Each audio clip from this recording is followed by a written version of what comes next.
As the world grapples with the coronavirus crisis, 4 countries, Spain, Turkey, Ukraine, and the Czech Republic, are now returning made-in-China testing kits. That's right, a resurgent China is now exporting medical equipment and testing kits around the world as a goodwill gesture. But these Chinese kits were found to be of substandard quality. Spain, the second worst affected country in the world with over 65,000 cases and 5,600 deaths, acted in desperation. Just days ago, a Spanish government spokesperson, Maria Montero, said the country fought, quote-unquote, a war while procuring medical supplies in an overheated Chinese market. But the testing kits purchased from a Chinese firm were faulty. According to the Spanish newspaper El País, these kits could detect only 30% of the cases. Just a day earlier, the Spanish government had placed a $475 million order for emergency medical equipment from China, and now there is uncertainty over that deal. The testing kits sent to the Czech Republic were even worse. 80% of the rapid test kits sourced from China were faulty. For these countries, it may have been bad business in usual times, but amid the outbreak, it can be disastrous.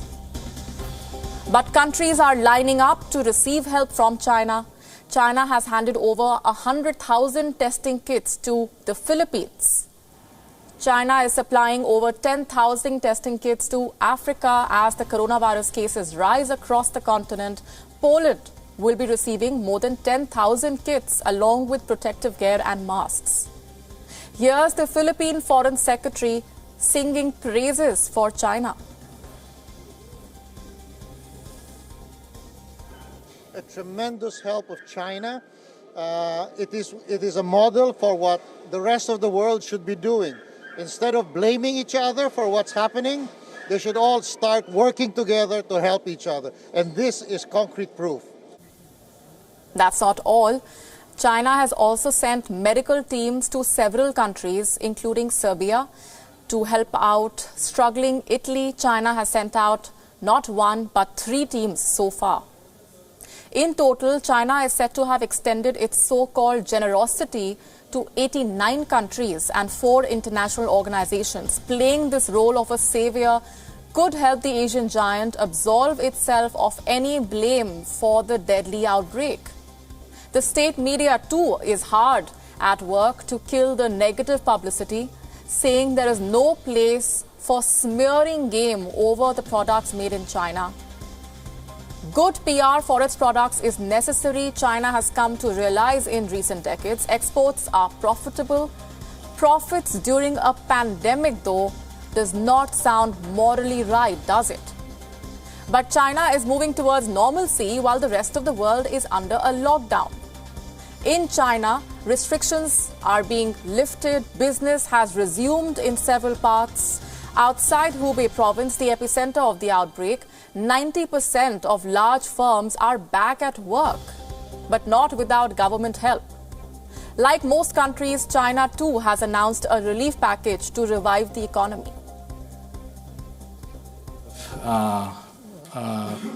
Communicated the figure of a totality of 344 billion US dollars in terms of mainly fiscal measures. First and foremost, we try to stabilize the Chinese economy, and with the measures we have started to take, with the return of the work of the workers and the resumption of productive activities by the factories across the country, I think the Chinese economy is coming back to life. So while major countries are still struggling, China has a head start.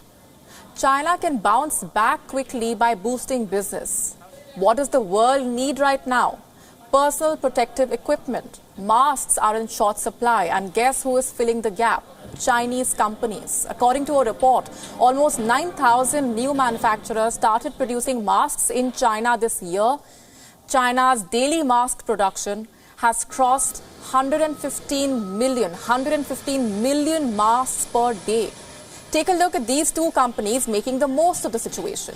BYD, a company that normally makes electric cars, says it could make 5 million masks per day.